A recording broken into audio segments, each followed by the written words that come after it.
You got us on YouTube. Well, thank you for anybody and everybody who's joining us here on YouTube. We're over Hollywood, and the SAG strike is continuing. Now, if you guys haven't been up on things, well, let's get you up on things.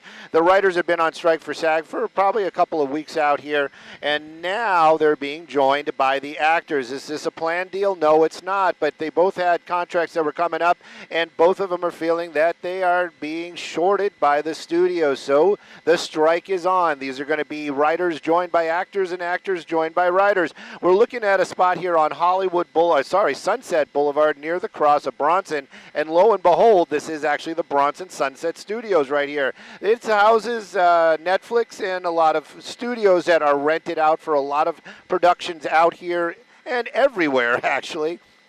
But right now, the deal is a lot of these writers are striking, and then you also have a lot of the actors striking as well. This hasn't happened since the 60s.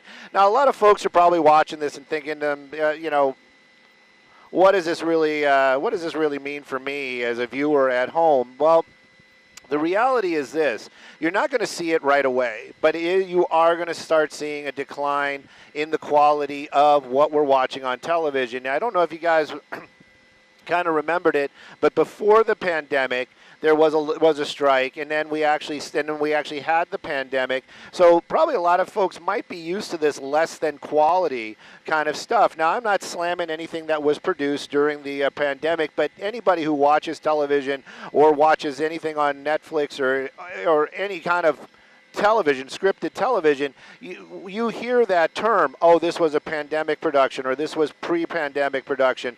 So you're going to see it, and that's what this is all about. And it's also about being fair. The studios clearly are the ones that are holding the purse strings, and these are the folks that are putting the money in those purses, and they just want it to be distributed fairly. Now, as far as all that politics goes, I don't really know exactly what is going on or what is exactly being asked for. That would be an interesting conversation. Wish we could have somebody up here in Skyfox. We had to put a headset on them and pipe them up, and we could have a discussion on by exactly what is being asked for. But I can tell you right now, the studio's not really talking to the union. That would be SAG-AFTRA, and this is the result right there. You have a huge strike here. There's a couple other studios in the California area in Southern California that are also have picket lines out front.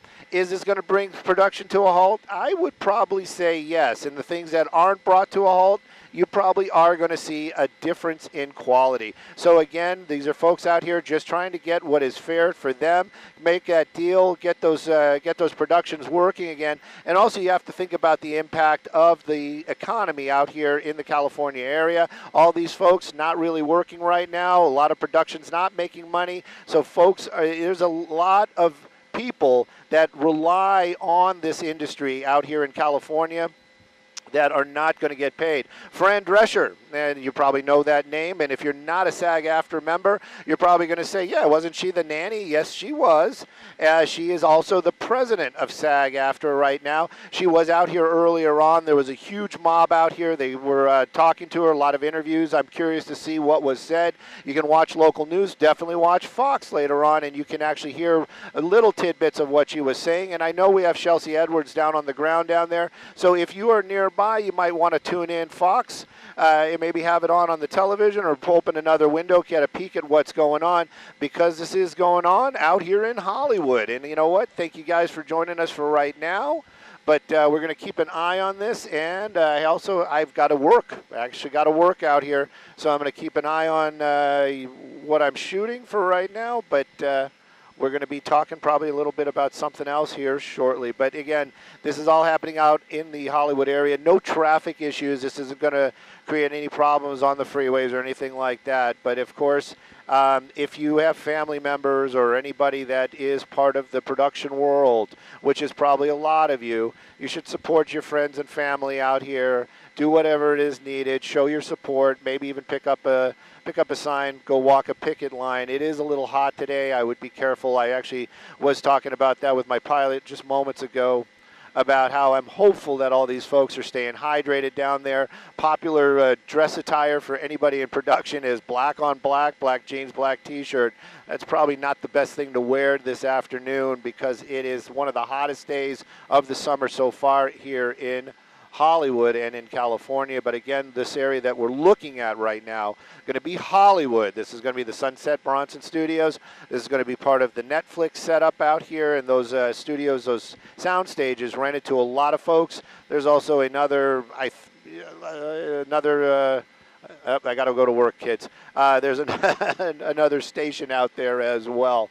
So we'll keep an eye on what's going on. Like I said, not really affecting any of the traffic right now for most of you folks, but anybody who watches scripted television, you're going to see these differences if they don't get this resolved shortly.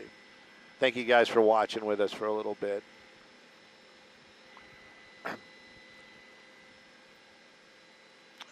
They're still doing the show.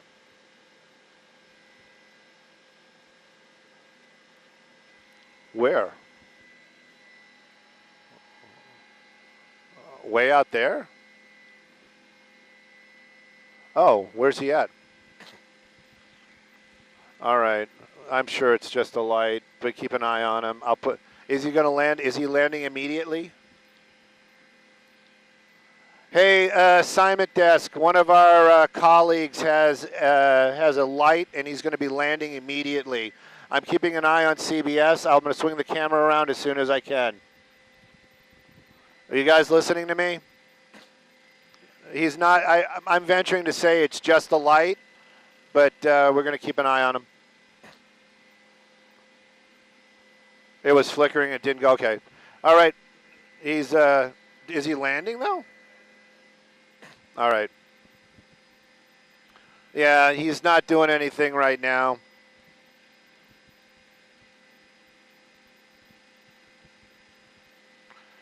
And this is it's not stage drama, but this is what goes on in the helicopters, if you guys are still with us on YouTube.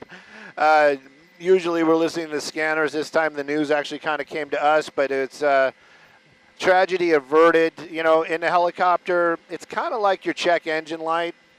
One of these lights come on, you've got to kind of act appropriately. They different levels of, you know, what you can do. Sometimes you can fly back to an airport. Sometimes you have to land immediately. The one that he had was land immediately, but it was flickering. A lot of times it is not a problem, and the problem is just a bad wire, something like that.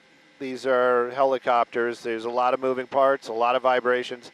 Anyways, the pilot made that choice, and there was nothing evident of any kind of fire, and the light went out.